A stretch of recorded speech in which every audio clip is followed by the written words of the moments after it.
Hey guys, and welcome back to my channel.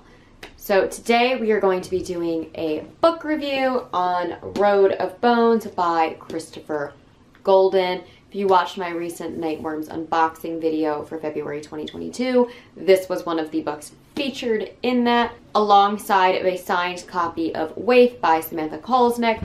As I've mentioned in some previous videos, I will be doing a giveaway for this brand new signed copy. That will be up on my Instagram on Thursday. If you do not follow me on Instagram, it is at Prynne. I will link it right here.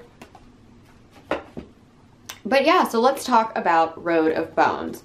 So I have never heard of Christopher Golden before. He has a massive bibliography, it looks like.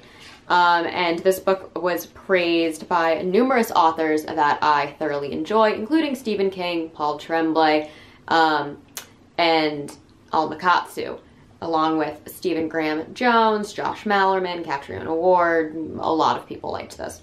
And this is a beautiful, beautiful cover, and I have some feelings on this. I'm gonna read the inside of the book. You know, actually I'm not. I'm not gonna read the inside of this book because I actually don't think it tells you what this book is actually about. So in Siberia, there is this like almost desolate highway called the Road of Bones. It has an actual highway name. I believe it's called like the Kimyolka Highway or something like that. Kolyma Highway. Siberia's 1,200-mile gravel-packed permafrost highway within driving distance of the Arctic Circle. So this is a real thing. This is where a bunch of like gulags out in Siberia are kept. Very, very minimal, tiny towns, all very far and dispersed. And a man and his best friend are a documentary film crew going out there to get footage to pitch a pilot. I'm not really sure if it's in the dead of winter or not, but it's very, very cold when they are there, but they are close to the Arctic Circle, so that could really be any time of year. So when I was first looking at this book, I really thought it was going to be a super winter forward isolation story, and it's called Road of Bones, so I really wanted it to be very highway focused. Like I really wanted it to be in the car, not like that's the premise and then all of a sudden they're taken somewhere else. And I will say that Christopher Golden did an amazing, amazing job with that. For 75% of this book, it is fully road focused. He finds ways to get his characters back in and out of cars and on the highways constantly. So you are driving, there's a lot of suspense in the driving hazards that are presented on this type of road, the fact that it isn't like a traditional pavement style road, the fact that it winds, the fact that it's winter, it's hard to see, there's a lot of isolation. The cold is very, very, very much an important key factor. I really, really enjoyed the first 3/4 of this book for being what I thought it was going to be. I will admit that I did think this was going to be a ghost story. I won't say that it's not a ghost story, but I won't say that it is a ghost story. Take with that what you will. But I will say that one of the things that this book doesn't advertise that kind of is present throughout most of the story, but really takes hold for the last fourth, is that this is very much rooted in folk horror, more specifically folklore horror. There's a lot of folklore elements in this novel, and highways and folklore are kind of two separate things in my opinion, so it was a little jarring for me to find out that this novel was very focused on folklore. Overall story, I thought this was very fun. I thought this was unique. I thought it was creative. I liked the atmosphere. There's a lot of really well done atmosphere in it. And then we dig a little bit deeper. I don't necessarily care about any of the characters. It's a very, very short book. It's about 230 pages, so there's a lot of characters and not enough time to develop them, and characters that I start to like kind of get tapered off as the story goes on. And so it was definitely, I would almost relate it to like a sci-fi original horror film that you like turn on at like 3 in the morning because you can't sleep and you watch and you're like, yeah, that was good.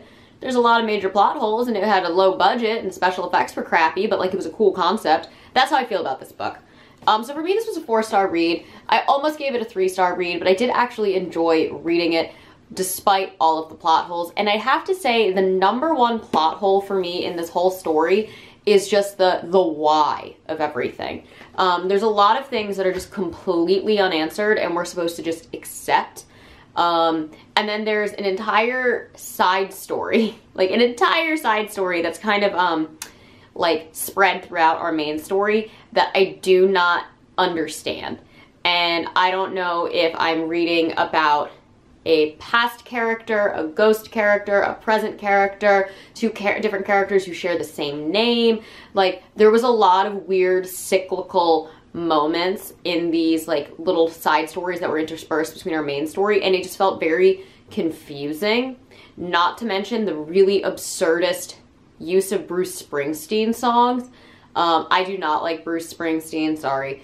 So that was a little jarring, especially being like in the snowy isolation wilderness of Siberia.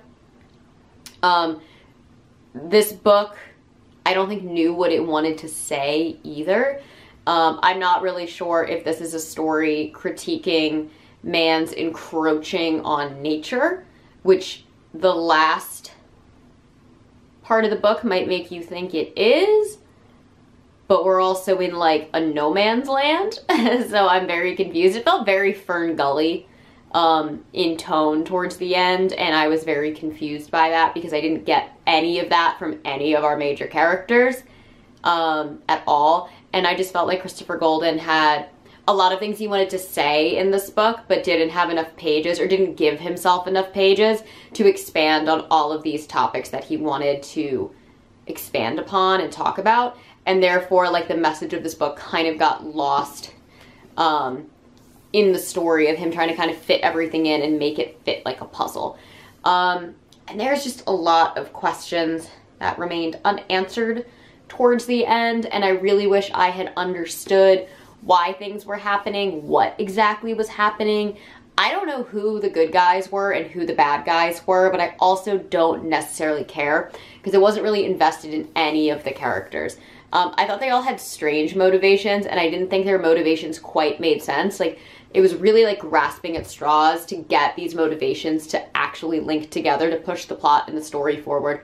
And I feel like had Christopher Golden given himself more pages and more time to work with this story, he could have made something really, really, really cool. Like, if this had been like an Adam Neville folk horror, like 500-page story, I don't actually think it would have ever felt slow, and I think it would have had more information, because I did enjoy Christopher Golden's writing style. It was very fast-paced, it was very easy to read, and I enjoyed reading it.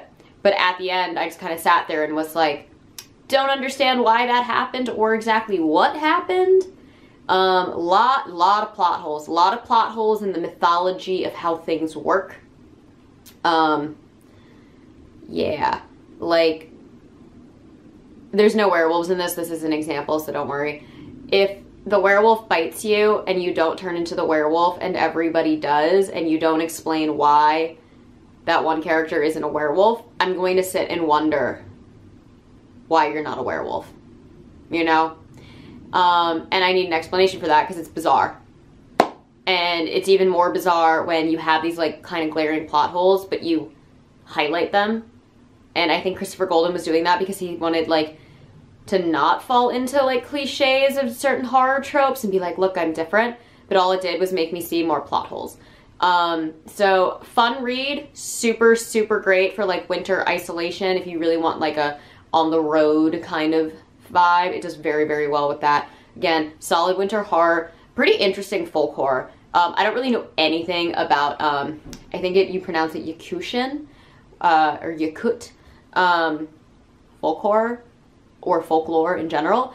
And I thought that this was really cool. It made me want to Google things and learn more about these types of folkloric creatures, but very strange, very, very strange.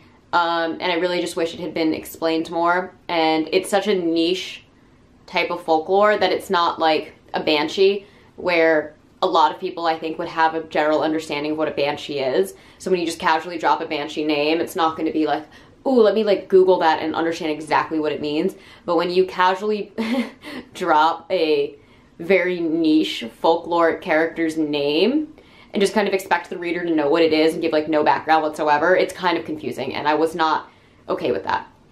And so that's kind of why I docked it the 1 star, and I almost gave it 3 stars, but it was enjoyable. I really liked the atmosphere. I really loved the originality of this book. So I do think it's worth the read, and it's a short, quick read. So if you really want something fun and wintry and very focused on isolation horror, this is great. This is definitely going to be on like a winter list of mine in the future as something fun to read for winter, but I can't really recommend it beyond just being like a cool concept B horror style story. So yeah, that is Road of Bones by Christopher Golden. Again, 4 stars from me, but a very, very low 4 stars.